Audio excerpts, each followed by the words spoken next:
Hello and welcome to another episode of the Farr Show, where I am Damian Farr, and tonight we're talking about Rebel Moon. It's Rebel Moon Part 1, A Child of Fire. This movie was I wanted to like it, but I didn't really like it. Honestly, I stopped it midway through and then picked it up later. It's directed by Zack Snyder. It's screenplay by Zack Snyder, Kurt Johnston, and Hatton, and story by Zack Snyder. I think Zack Snyder is a great director. He has great movies, but just like any director, you go for long enough and you have some terrible movies in there, and I think this might be one of them, honestly. I haven't seen the Owl movie that he made, but I heard that was just okay, so kind of says something there. So, the cast here, you got Sophie Botella as Cora. I think it's Cora.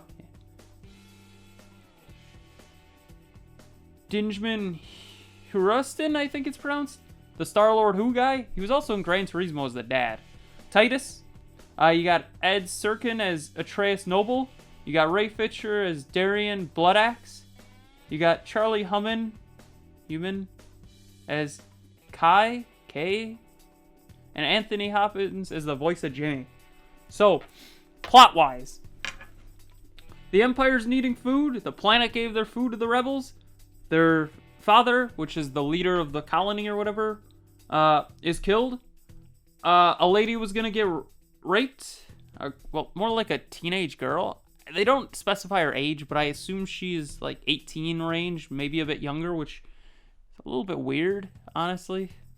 Don't get me wrong, I understand it's supposed to help further the story, but it's kind of like they didn't have to like make it like she was gonna get raped. I just feel that's a bit odd, personally, but whatever. Continuing on, Cora stops it and kills the soldiers. Cora searches the galaxy to get a team together to stop the Empire coming.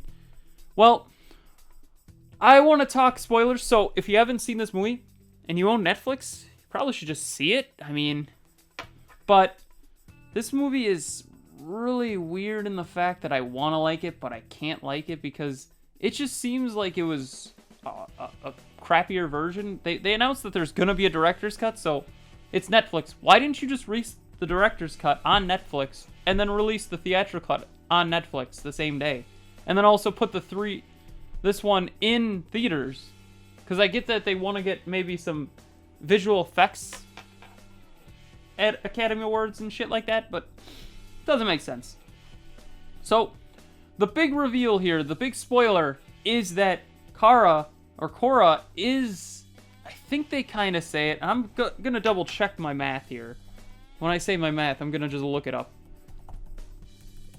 I'm pretty certain they kind of like point out that she is actually the king's daughter who's revolted against him, and they kind of point that out here, but I can't tell, and it doesn't say here on Wikipedia, so I'm kind of at a loss here. I'm gonna double check though down here.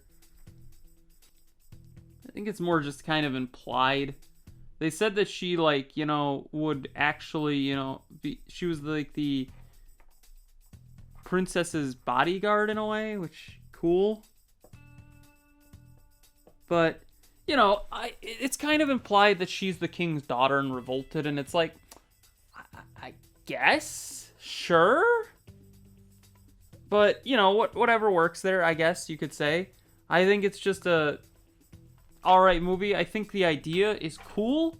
I mean, he wanted to make rated R Star Wars, and then he got a PG-13 Netflix movie that's still kind of Star Wars, but not Star Wars, if that makes sense. So, I don't know. I'm on the fence about what's going on here. I'm double checking here now, because now I'm curious. So pretty much, actually, she's not the princess. My apologies. She is the lady who defended the princess, or was the bodyguard to the princess who got killed. So, what? I want to like this movie once again, but it wasn't that great. It's an F. What's the future of this looking like? So they got Rebel Moon Part 1, A Child of Fire Director's Cut, which is rated R Extended Cut.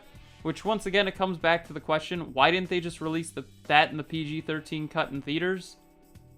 to make more money back, like make it a big release, and then release just the extended rated R cut on Netflix only. I don't know.